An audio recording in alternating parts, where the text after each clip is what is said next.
we'll start with the Leafs. Okay. Pain. It wasn't. See, the joke going around the league were that the Leafs were going to lose last night's game, but realistically, the expectation that's with that team is there was no excuse to lose last night, and that was because they went up against the. You probably heard this all over. They went to Pittsburgh. They were there. They got an extra hour's rest from the game against the Sharks, which was so dumb, by the way. The Penguins were without Chris Letang. Pretty good player. They were without Sidney Crosby. You may have heard of him. Without Jeff Carter. You may have heard of him. Without Evgeny Malkin. You may have heard of him. And without Brian Rust. I believe it was the center depth was like Evan Rodriguez, Teddy Bluger, Brian Boyle, and was it O'Connor? Drew O'Connor scored twice. I'd like to say two of those guys burned their former team in a sense. What do you mean? Brian Boyle. Oh yeah, that was a And thing. remember when Evan Rodriguez was a Leaf for a bit because he was in the Cabinet trade? Yeah, For they like a didn't. day. Yeah, they didn't qualify him, right? And he just went back to Pittsburgh. Yeah. Because his qualifier was like almost like over 2 million, I think. Really? Yeah. Because that was like the Buffalo contract. Forgot that was a thing. Yeah. Anyway, though, the Leafs go into that game, and they lose by a significant margin. It was 1-7. Significant. There are it's a rather large. Sorry. It Go wasn't on. fun. It wasn't. Well, Alex, enjoy the laughing because I feel like you're going to be very upset in a minute It here. was a sarcastic laugh. We can get to some of the stuff later on here. AKA, we'll get to the quotes a little later. I just want to open with this though, because after Boston Game 7 Mark II, they didn't fire Babcock. They were patient. He got a lot more time than I think people thought Dewis was going to give him, right? Until that game against the Penguins when everything just died. And then there was the game against Vegas where Fleury was just like, hey there, what's up? Save of the year, and you're Nick gone. Patan did his best. He robs Nick Patan of all guys. He did. They did not overreact after the David Ayres game, as we know. If there's one thing, if we're expecting what happened, if there will be fallout from this game, is that there will not be a panic move because this management group does not seem to have them in there. So I think the first thing is sort of transition here, because I think we all know where we're going to start here. It is basically on no one but the players right now. And we can talk about Keith later, but it is on those big four right now. Really just pick out big three because Nylander's been good. Yeah. I was going to say, let's not include Nylander in this because he has literally been their best player. Like, I could not pick out a best player, another player to go in front of William Nylander as the Leafs' current player, current best player. This idea that it's 6 games into the season, and I think it does apply in this conversation, is baloney. Like, it is. It's just, it's disappointing that time and time again, we're sitting here and we're like, well, they'll learn their lesson. It's like, this is their 6th season together. Never forget the first 2 years. Like, you know what? Fine. The first 2 years, we'll give them a pass. They're 19 years old, 20 years old, whatever. Just to clarify, which would those be? The Matthews rookie year, and then the 2017, and then the first Bruins series, just to give people a okay. Yeah. So the issues I'm talking about are starting on time and playing the full 60 minutes. Mm-hmm. Those are the main issues of this team. The crux of it is pretty much you either need to start on time and you need to play the full 60 minutes. And last night, what we saw is they started on time, but didn't play the full 60 minutes. And the night before against San Jose was they didn't start on time, but they did. But they also didn't play the full 60 minutes. Like, it's just, at what point is it they haven't learned the lesson? And someone needs to be reprimanded for this, whether it is a player. They already got a coach fired. They already got a coach fired against this team exactly. Some assistants too. Some assistants. And you want to talk about the power play being bad. The power play is the same guys. This is their third coach. At what point is it, hey, maybe it's not the system, but maybe it's the players?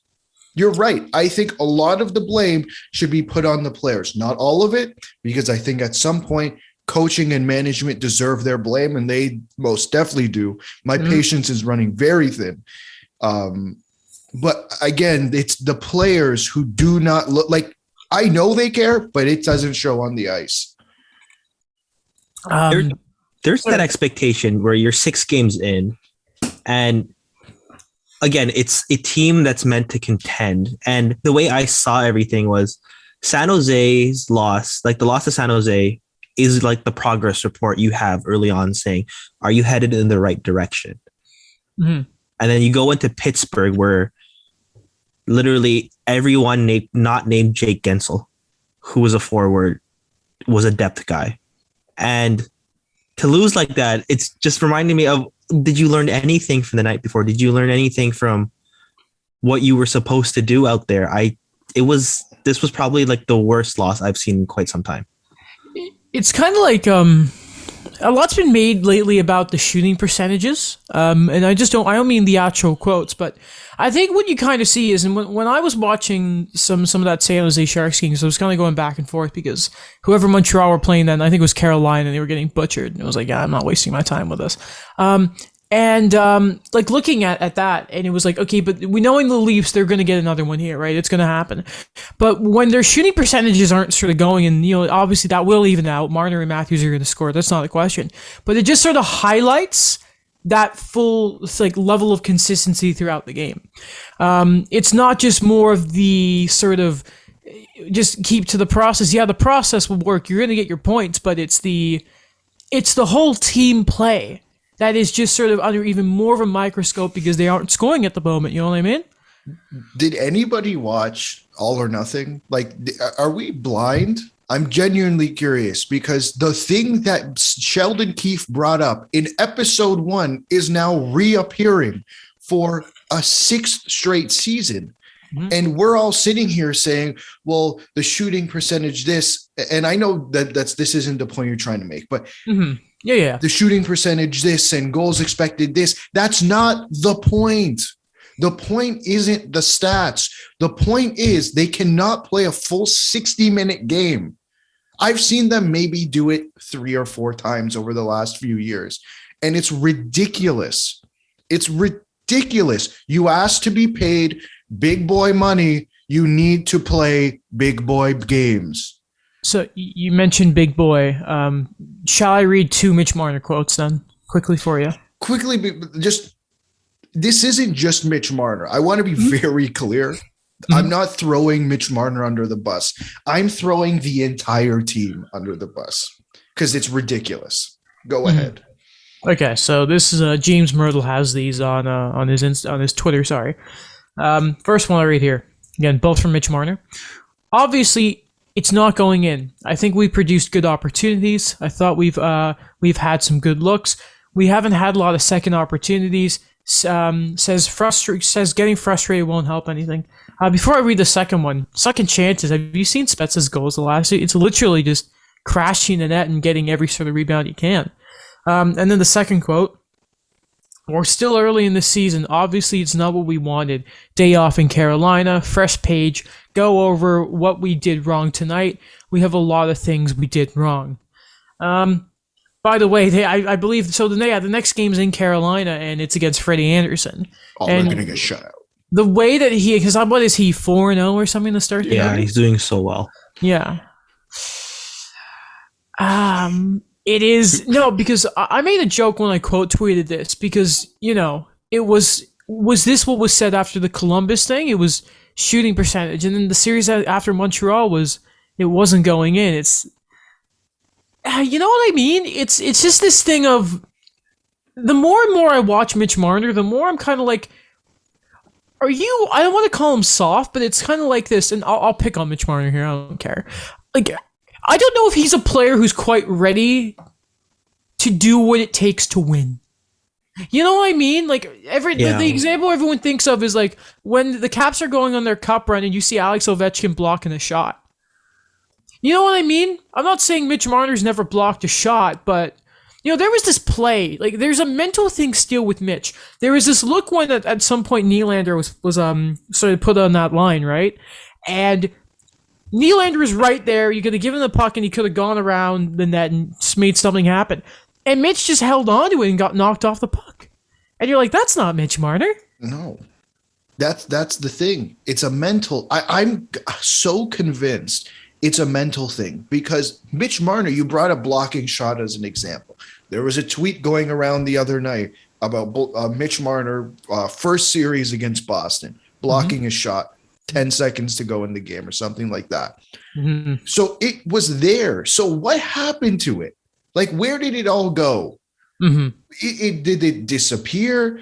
Like, I can't imagine any of this. And with the quotes, Daniel brought up accountability before. Zero accountability. Mm-hmm. I haven't heard an ounce of accountability from 3/4 of this roster. You know who the only guy who's accountable? Muzzin? Jake Muzzin. I would say Jason Spezza. Yeah, but Jason Spezza's producing. Yeah. It's so funny. My mom was like, what does Jason Spezza make? I'm like, league min. She said, what, so he can stay there? I'm like, yeah. And it's just like, so by the way, Alex, I'll read you guys here the two quick Muzzin quotes here, also from Myrtle. Quote, we've got to go back to the drawing board. We're going to have to work a lot harder to win. It's inexcusable. Myself and him and Hall were not great. Everyone, we need to be better. The mood ain't great, but it's early in the season. Let's see how we respond. And I might quickly just sort of say these two quotes here from Sheldon Keefe as well. One, he's asked about Marner's offensive drought in the season. Back-to-back games where it seems like he has not held back about calling out the Stars. He's not the only one on the team who's got to find their game. And I'm pretty sure that's also nodding to Austin maybe. And the reason I say not the first time he's been afraid to sort of say something is after the Sharks game, we heard the same thing is people were criticizing Nick Ritchie. Fair enough, but then he said you should be asking the same questions about Austin and Mitch. The second Keith quote, by the way, quote, I have a lot of thoughts, not many good ones. Then there it goes. You were speaking, I didn't want to cut mid-sentence, and then I thought you were done. Mm-hmm. Okay. So, I want to know something, guys. What do you want to know? Where do you go from here?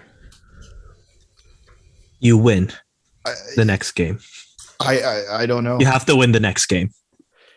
There's no easy answer to this.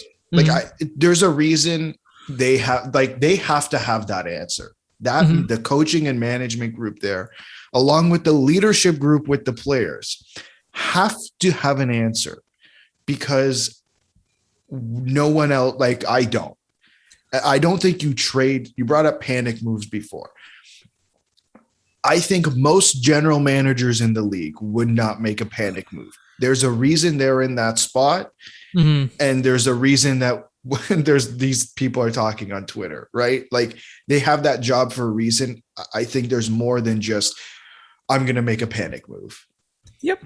You do line combinations in a way that I guess it's something that we haven't really seen with Sheldon Keefe, I guess. And I'm not saying that I advocate for a Mike Babcock type of way, but do you put one of the stars in the bottom six just to start?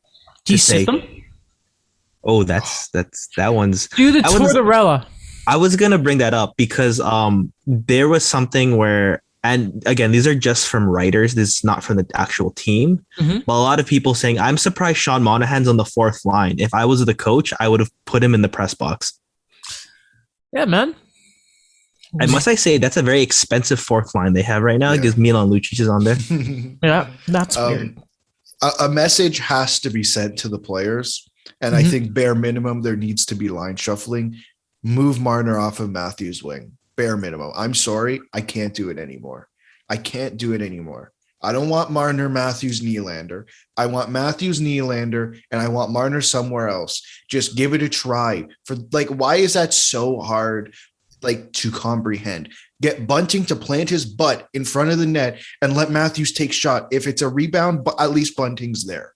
The Bunting butt. Did Tavares not have his like 47, 49 goal year with Marner as his winger? Yes. He did. And Yeah. and Austin doesn't need him to score 50 No. He scores So- 40 with William Nylander, and now he's better. with a show and like And before the injury, he was on pace for an amazing year. Remember with Kasperi Kapanen. he should have like 350 goal years, but he just kept getting hurt. So, 40 in his rookie year, as you were saying, like it's not even a question. You know who I felt really bad for about last night, by the way? Yeah, Michael Hutchinson just had to just take a shot there. Like when I saw he started the third, I just thought, my poor guy here. Just absolutely like that man was just because you knew the game was over, and obviously you don't want to probably risk Campbell getting hurt, but like both of them just hung out. No, like Hutchinson wasn't good against the Sharks. That's just a fact. But No, they left the whole Man. goalies hung out to dry. yep, They Yep. did. They really did. Like it's that simple. It's just embarrassing. It's embarrassing on all fronts. And at this point right now, too, just I don't know where they go from here when it comes to the goalie question because the injuries, like who's really been consistent for them? I don't know who would you go with. first line center Jason Spezza, Bunting on the left, Nylander on the right, and there you go. You have to prove that you get rewarded for doing well. You have to prove that you get rewarded for doing well. And if Jason Spezza does not even touch the top six next game, it's an extreme failure because So- it's yeah. Like, Oh, sorry, go on. no, I was just going to say you have to have like not a reward system. They're $11 million players, and it Yeah. doesn't look like that. So I guess we're going to have to go back to the drawing board. Like you guys are 19, 20 years old. Go back to what Babcock was doing, not what he was doing behind the scenes, what he was doing with the lines. Do you know how well Marner looked next to JVR and Bozak? Yeah, it was a good line. That was the third line. Not bad. What were you going to say, Daniel? I was gonna say that as one step you could take for next game, where you put him in the bottom six, maybe on the third line, and then if it's still not the same thing, I'm just thinking of the Matt Martin, Mitch Marner line. Remember that? Yes. Where I'm like, hey, that's the point where it's like, okay, what you put him with Wayne Simmons and Pierre Engvall at that point. I think the answer is clear, and it's just go get Matt Martin back. Get one of Mitch's past hockey dads back. You know he's not like You- if Lou could yeah. protect a guy like that in the expansion draft. Lou would somehow get Nylander in the deal. Yeah. Knowing him. Somehow. Spezza 2. And somehow like a conditional 7th because the league is dumb. But yeah, I just listen, for me it's like I don't care. Like you just like we criticized Ralph Kruger for like the sitting Jeff Skinner thing, but like Skinner just had to figure it out. With Mitch too, it's just like him and Austin, like if I'm the coach, call me crazy, and maybe this is why I'm not the coach. I sit both of them, and I just say you sit there and you look at what you've done because you talked about their Alex. There cannot be any entitlement, and I'm not saying that this is their mindset, but what I will say is there is a pocket of Leafs Nation that thinks they are entitled because of those contracts.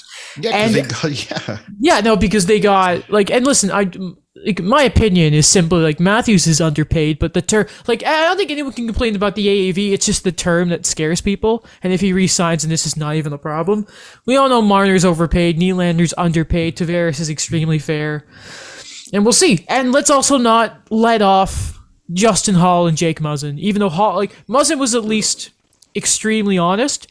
Which he always is. He's always a great quote for the city. And they are very lucky this game was not in Toronto because it would have been more than a single jersey this time. Waffles would have made a comeback. Yeah, they were not. They have not looked. That pairing has not looked good this season. And there people are talking about it. I wouldn't be surprised if there's some type of Jake Muzzin injury because this does not look like Jake Muzzin. Didn't one of the goals go off his knee, or am I thinking of Yeah. Liljegren? No, maybe both. Honestly, there's a good chance it was both. I could see a reshuffle there as well because I know Justin Hall's just. I wouldn't mind seeing him in a reduced role at least for the next one or two games. and just try to figure out something that you could balance out. Yeah, you go like Muzzin, Liljegren, Sandine, or Dermott and Hall. Maybe you go Dermott and Hall because I think that was actually there. That worked well in the AHL. If I'm not correct, it's just this whole. I think they're. I hate to say they're entitled, but like, man, you asked for these contracts, and I'm the one I always say, and the guys. The fans in the NHL just obsess over the salary cap, but there's kind of a reason for it. Yeah. Oh, sorry. I went to talk, but then for some reason my throat just and my mic will not work. God damn it! Oh. Okay. Okay. No, they asked for these contracts, and now it's. They don't look good. I don't know what it is. Like, I don't have the answer. And I think it's ridiculous to say that they're not good. Like, we've seen them be good. We know what they can be. I just think that's a disingenuous answer. And that's also just plainly not true. Austin Matthews almost scored 50 goals last year. Mitch Marner was top 5 in scoring in the regular season last year. Like, what? Did I miss something? Does skill disappear? You know who was a 90-point player and then people just criticize his ability to play in the big game the older he's gotten in the Canadian market, who's also a winger? Phil Kessel? Former 99-point Johnny Gaudreau. Yeah. Never forget. That's... The similarities between Calgary and Toronto are hilarious. And on that note, anything else we want to add onto the Leafs conversation here? We're on Mitch Marner watch, I think, for him for now, and then Austin Matthews. Will he ever score a goal? Listen, this idea that they're going to trade Marner is ridiculous just because you're not going to trade him when you know you're going to lose that trade. That's this management group will not trade Mitch Marner. I guarantee you. I guarantee this management group will not trade them because it'll look bad when they lose the trade. But when MLSC inevitably hires Peter Chiarelli, then it's okay to lose the trade. I count down every day to it because the content will be great. If Peter Chiarelli's hired by this team, I'm going to contemplate my fandom. Like, I have a question for Alex. Yeah. Would you rather Peter Chiarelli or John Ferguson Jr. comes back? Neither. Can I choose neither? Okay, all right. Hold on a minute. Can I choose neither? Because he's working his way back up in Boston. Yeah, I heard in the Arizona. Mark I saw. He's in Arizona. Yes, I saw someone say Mark Hunter. I'm like, if they do that, I'm done. It's over. I think here's the thing. You go. It's like Hunter wouldn't trade Mitch because London Night guy. I feel like Ferguson has learned. Motorcycles, good to see you. Not to mention he's been under Boston for a while. Look at the work Armstrong's doing in Arizona. If he can learn there, I think Ferguson Jr. might actually be a better bet.